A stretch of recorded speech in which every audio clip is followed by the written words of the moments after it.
is this swearing? What's going on? Are you getting a little bit hot?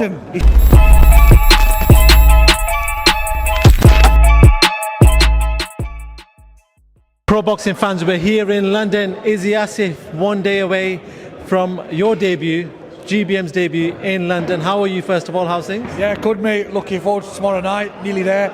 Everybody's waiting. They've all made weight. This is when you're relief as a promoter. It's one more night now. We're there. 3 title fights are on.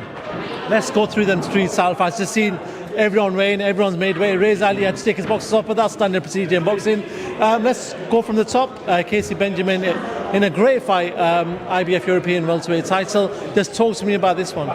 Listen, both got similar records, both have a couple of defeats. It's a kind of fight where they've got to win if they want to go further in this sport. The loser, where does he go? You know, this is a platform now for them to get a European title, to get the world ranking and to push themselves on. There's a lot at stake. The loser could be calling it days, you know, thinking about where can they go in this game, and that's what's exciting. They're the same stage in their career. It's a real 50-50. Both want it badly. Both want the stage and the platform, and that's what we provided tomorrow night. Stevie Levy always likes to provide entertainment. She had a bit of a cheeky sort of dig at Tyson just there on the weigh-in. But what do you make of that fight? You know, 2 women that we know in the industry. Stevie Levy's been there on the big shows as well. What do you expect from that fight tomorrow night? I said it right at the start. I think that could steal the fight of the night. There's so much tension between them, so much pride. They know each other, they're friends, they've sparred together, and there's so much tension. Like yesterday, you should see the press conference. We didn't need a weigh-in face-off after yesterday. We're all off, all lit up. But listen, that's going to be a cracking fight. Close one again. Now, on paper, people could say Tyson Gallagher's a favourite, but I know how much Stevie Levy's put into this. She's been training in Sheffield, she's left her family, gone away, sacrificed that. When a fighter does that, you know they really want it, they mean it. This means the world to her. This is the world title, this is so much at stake, because there's, you know, ladies fighters, a few wins that could really propel you up to world kind of status, and the winner of this could be fighting a world title in the next 1 or 2 fights. So this is a massive opportunity for both girls. It's going to be fiery, it's going to be spicy. I reckon there's going to be a lot of personal kind of points to prove here, because there's a lot of back and forth and that local pride. Is a cracking fight. And then we've got Reza Ali versus Lennox Lithgow, which somebody's always got to go. When a fighter puts an O on the line against another fighter who's got an O line, they believe in themselves. They're serious about where they want to go in this game. Lennox could have had an easy fight somewhere up north and kept his kind of winning record. He's coming to Lions Den into Reza Ali, who's a popular lad. Sold, you know, over 160, 170 tickets. He's got billboards all over London. That's another cracking fight, and you know, yeah, I'm promoting it because I'm the promoter, but don't need much selling. These 3 fights are really equally poised, 50-50 fights, all British fights and all, because yeah, it's great when you fight the foreign lads, but when I don't know, something about the British rivalry what brings to the kind of show, and we've got that. We've not got 1, not got 2, but got 3, so I'm a happy man. Just looking forward to tomorrow night, and just going to see what it's like. And I'm a promoter hat's gone now. I'm now a boxing fan, looking forward to tomorrow night's action. I was actually listening to Talk Sport yesterday. I was in between sort of jobs, and I was going to another place of work, and Reza Ali was on Talk Sport, and he was talking about how he wants to become international. You know, this is the start of him becoming international.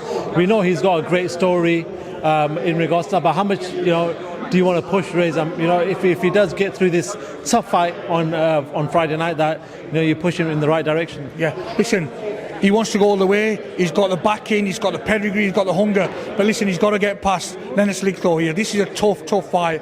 And if he says he's as good as he is and says he's going to go as far as he is, he's got to get past this. And kind of keeping Reza Ali is quite easy to promote, because he promotes himself. He's funny. He walks in with a chain on. He says whatever he wants. He's got a massive backing and all. Big ticket seller. It's easy to promote somebody like Reza Ali, and he's got a great story. You know about his story, how he kind of got left in a train station, and all the adversity he had with his family and the struggles he had.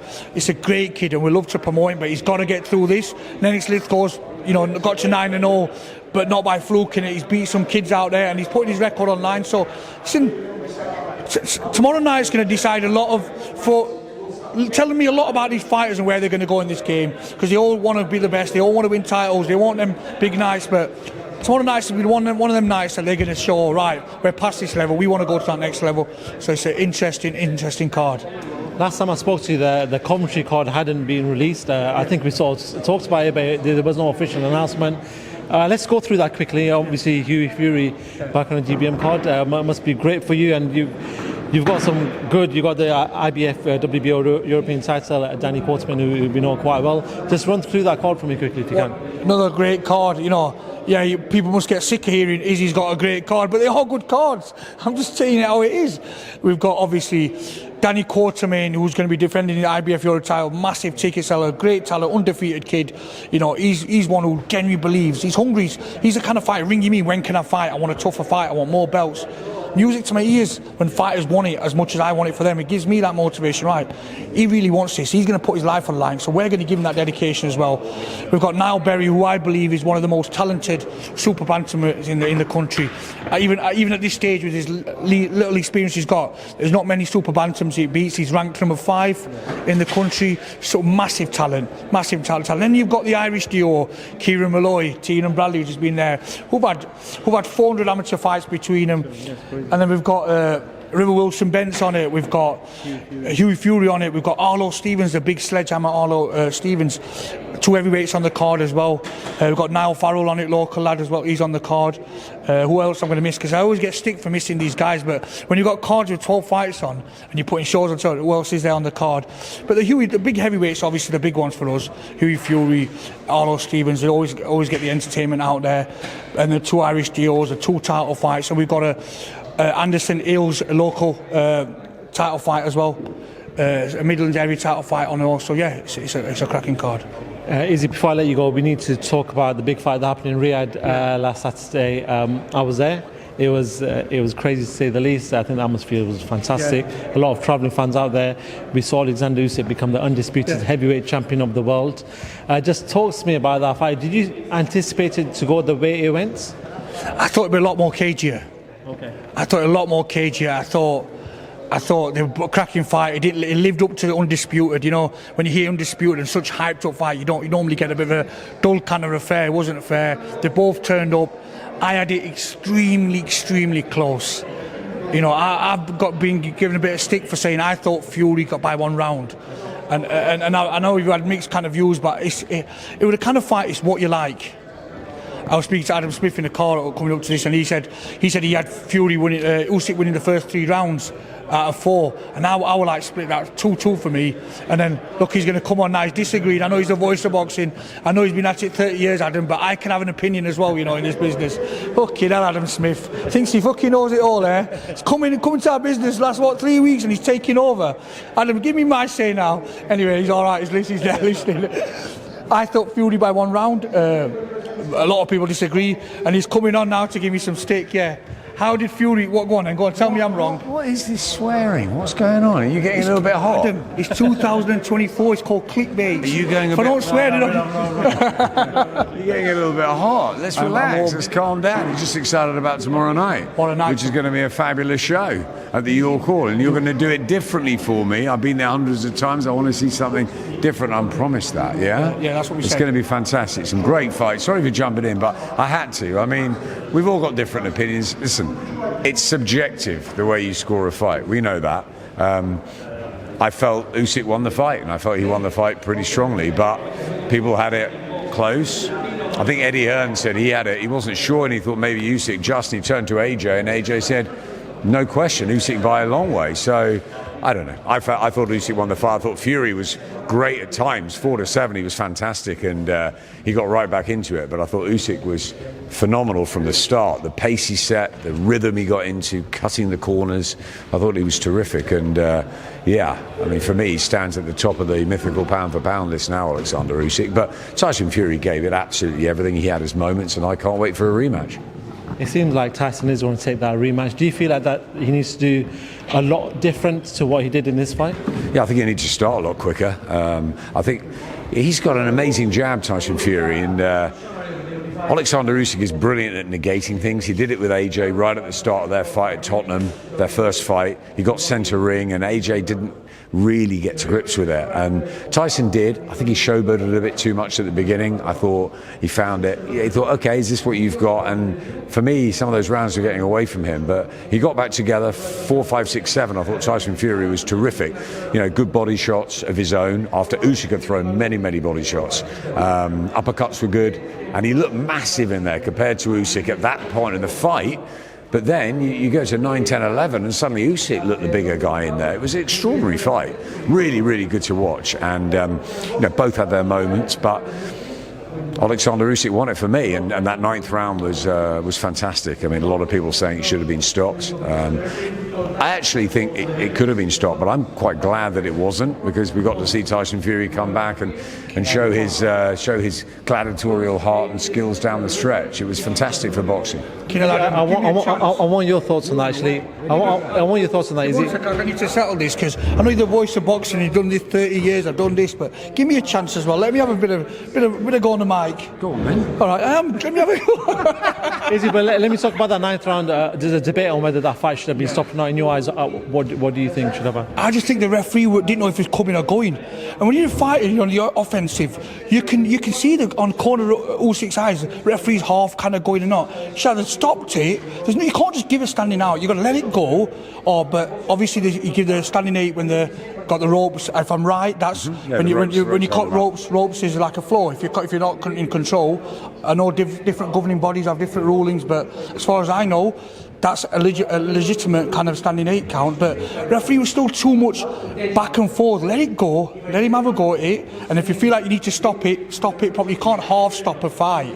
You've got to either stop it or let it go. And I felt like the referee didn't know back and forth. So we were at the Froch Close event last night, which was fantastic. They're sort of going down memory lane, 10 years next week, and they did a poll there about who thought the fight should have been stopped in the ninth, and the majority by a long way was that it should have been stopped. As I said before, I'm glad that it wasn't, because we got to see 3 more rounds, and it was fantastic. And Spencer said in his studio, actually, in TalkSport, he said that a minute wasn't enough, and he thought that Usyk would jump on him and stop him in the 10th, but that didn't happen. Usyk just sort of stood off him a little bit, and Tyson came back, and hats off to him. He was fantastic in the fight. But for me, Oleksandr Usyk, a brilliant story, an underdog, an incredible 350 amateur fights. He won 335 of those. Golden in everything: the Olympics, the World Championships, cruiserweight undisputed, going up to heavyweight, beating AJ twice, beating Tyson Fury. People said he couldn't do it. I mean, and he fought on the front line for his country. Unreal story, Oleksandr Usyk, and he just controls everything with class and dignity, and it's just a lovely man and a lovely team to work with. Just a final 2 from myself. There's a lot of talk about the corner, Tyson Fury's corner, and maybe about a few too many voices in Tyson. Did you see that on the night? Unfortunately, I never got to see it, because even though I was ringside, I never got to sort of listen to the corner. But did you notice that? Is that something that you think that you might have to rectify going forward? I swapped sort of messages with both Sugar Hill and Andy Lee on the morning of the fight, just to wish them well. I think they're both terrific. I really like Sugar Hill. I've known him for years, part of the Lennox Lewis, Emmanuel Stewart world. Andy Lee grew up in that environment as well. Both of them know boxing inside and out. So I'm not going to sit here and criticise their corner work or their training work, because they're fantastic at what they do. However, what I will say is that from what I've been told by fighters is they like to listen to one person. And I remember with Nassim Hamid, when he was jointly trained by Oscar Suarez and Emmanuel Stewart, and one was in for one round, the next was in for the other round. And I don't know, I'm not a fighter, but they've told me that confuses. In the heat of battle, you just want to hear one voice. So I don't know, is that right? I prefer one voice, and normally sometimes you see one voice all the time. In between rounds, you talk to each other's corner team, right? You need to say this, have your opinion, which is entitled to as a corner team. One voice, and then right at the end, you might get somebody who says something when somebody's quiet. I felt like they all talked at the same time. So I think there's confusion. But so were we in the studio. I mean, the emotions in that ninth round when we all went mad. The passion is there, isn't it? It's very difficult. And I prefer, as a fighter, I prefer one voice. But I've seen it regularly where sometimes just before you're walking out, another voice will say something. But it's all kind of orchestrated. I felt like this was a bit free for all kind of thing. Sugar saying something, John saying something. Did you listen? Did you really listen in between corners? I know you had a short career, but did you listen? As a fighter, sometimes you're so in the zone. It's such a bizarre kind of moment when you go in that ring. I always say you've got to have a level of insanity to be a fighter. It really is. It's hard to explain the emotions you go through and the pressures you go through. So I don't know how much you actually take in, but you might take one advice in. So you might talk for a minute. It might be 3 seconds. That could be the one that you implement in the ring, and that's important. But I didn't agree with all. You remember trainers like Teddy Atlas, you know, giving it all, Michael Moorer, and I mean, just fantastic sort of corner work where sometimes you just need that inspiration, that motivation, that bit of advice. But I'm surprised if they thought Tyson Fury was up at that point, because I felt he needed a knockdown or a knockout in that 12th round. Yeah, I think even if he was, they should have made him put the pressure on, because I feel like he did recover. Tyson Fury's Tyson Fury, you know. That 9th round, I thought, 10th round, he'd come back, and I thought he won the round. He recovered. Yeah, he got his legs back, and as I said, it was great to see another 9 minutes, because you didn't want the fight to stop. It was a really engaging fight, and too often, with all the build-up and the hype, if they don't deliver or you don't quite get the fight, and people say, would it be a chess match? Well, it was 2 excellent, elite, technical fighters giving us a real fight, and that was the difference. I don't think it was as good as a Bo Holyfield 1 or maybe an AJ Klitschko or a Deontay Wilder 3 against Fury, but I thought it was very, very good, and I thought it's exactly what we needed for the Undisputed. It was better than both the Lewis Holyfield fights that we were at in the Garden and in Vegas as fights. I thought Oleksandr Usyk pinnacle, icing on the cake. But I want to see Tyson Fury now come back from defeat. I want to see how he could win that rematch. He could win that rematch. Go back to the drawing board, look at what went wrong. You know, don't look at the fact that, I thought I won the fight and all that. Stop that. Go back, look at what he could have done right. For me, get that jab going again. That's Tyson Fury's. A potent jab is a heavyweight's best weapon, and that was slightly taken away by Oleksandr Usyk. Also, Usyk makes you work all the time. His foot movement, so much pressure he puts on without him actually throwing the shot. He's making you think, and the angles. You know, jab can beat speed. Vernon Forrest used to say that. I think if Fury fights, if the rematch happens, if it happens, if we don't see the AJ Fury next, I reckon Tyson's going to. Something we don't. No, just no boxing. Anything's possible. And you know, when you've got a large amount of check, things can happen. But if it happens, if the rematch happens, I think Tyson will go on an aggressive approach, really put his pressure on and lean on it. Because I do believe he wins the rematch. That's my opinion, but, you know, it's boxing. And what a story that would be if he did. Yeah. Just a final one from myself. First of all, Sugar Hill, Andy Lee, John Fury, they've led Tyson to this point, so it's not criticism, it's just a talk that's online, and it's something that I need to ask you. Final question for myself: Oleksandr Usyk, undisputed at cruiserweight, undisputed at heavyweight. Where does he rank now amongst the greats? Amongst the greats, he's on my list, on the mythical pound for pound list, and Terence Crawford and Inoue and others will disagree, but I believe Oleksandr Usyk deserves that place now, having done it at cruiserweight and having done it at heavyweight, undisputed. He has to be top of the mythical pound for pound list. Where does he sit in the all-time greats? Wow. Well, we're going to be looking back at him as one of them, no question. And for me, at 37, to still be as quick as he is in the ring, and to have gone through the atrocities of what's happened in his home country, to have to deal with that with his family, you know, joining his best mate Vasyl Lomachenko on the front line. I just think the guy is incredible, and an all-time great, of course, already. Yeah, I've got to agree with that. You know, I'm a big Terence Crawford fan, but for the fact he's moved up and down weights, and he still is. He's a small heavyweight, isn't he? He's against big giants with a generation where heavyweights are 6'9" and 6'8" and 19. So what did he weigh now? 50? What did he weigh now? Yeah, 15'10". 15'10". Just listen, he could make cruiserweight, couldn't he? He could go back. Evander Holyfield did something similar, right? Cruiserweight and heavyweight, and of course he's Hall of Fame, and you know how many times he should be able. On that fact, I think #1 pound for pound. I know but I really like Terence Crawford as well. It's a good debate. It's boxing, I love Terence Crawford. Yeah. He's a great fighter. I love Inoue. You know, there's a debate that says that there's a few that are out there that could be, but no, for me, definitively, Oleksandr Usyk. I think that's what this sport is. On a final note, it's so nice because obviously we agree on a lot of stuff, but we've kind of disagreed and agreed to disagree, which is everybody's entitled to an opinion. I think sometimes people start thinking personal things on it. It's an opinion based on boxing, nothing personal. When you say something against a fighter or a coach or a manager, it's just a opinion on their kind of professional opinion, and not a personal attack on them. And I think it's important that we carry on, because I know there's been a lot of back and forth, and sometimes get borderline nasty, and I'm not one to advocate and promote any of that. I think it's a sport we love, a sport we've been in. It's a sport we love. It's all about the fighters themselves. That's the key. They're the ones that we're all in it for. They're the ones we look up to. Izzy's been in the ring. That's what's going to make him a phenomenal promoter, because he understands fighters. And for me, who's not been in the ring, who's been outside, I'm just in awe of anyone that gets in there who does it, whether they're a 4-round fighter or an Oleksandr Usyk. So, and I get as much pleasure commentating on the young kids as I do on the big guys, because they're brave enough to get in the ring and do their thing. This is all debate and fun and build up and come down after a fight or hype or whatever, and that's what people love, right? Everyone's got an opinion, but it does come down to the fighters and the fighters' welfare and well-being and all of that, and how they live their lives in the future too is massively important to me, and I know it is to Izzy as well. Guys, on that note, tomorrow is London Calling. We will be there covering the show live on TalkSport. Good luck to you guys who are going to be sort of organising everything and promoting. Good luck to the fighters, and hopefully we get a good show tomorrow night. Thank you very much. Appreciate the support. Yeah, really excited. It should be a fantastic night. Yet another great night at York Hall, but a night with a difference. Because Izzy's promised me a new-looking York Hall. I'm going to get some fucking stick if I don't get this right. I've said York Hall like York Hall's never been seen before. I've really put pressure on myself for no reason. Something's not right with me, Adam. I must be got in head. How are you going to sleep tonight? I know.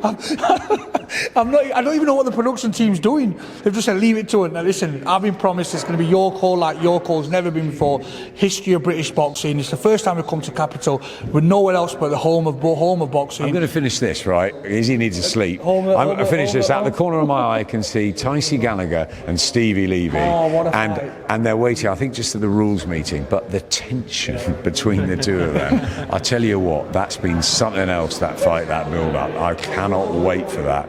Tyson and Stevie Levy, do not miss that. Fight of the night. It's going to be. Thank you very much, Adam Smith, Izzy Asif. I know that we'll see you guys tomorrow. Thank you very much.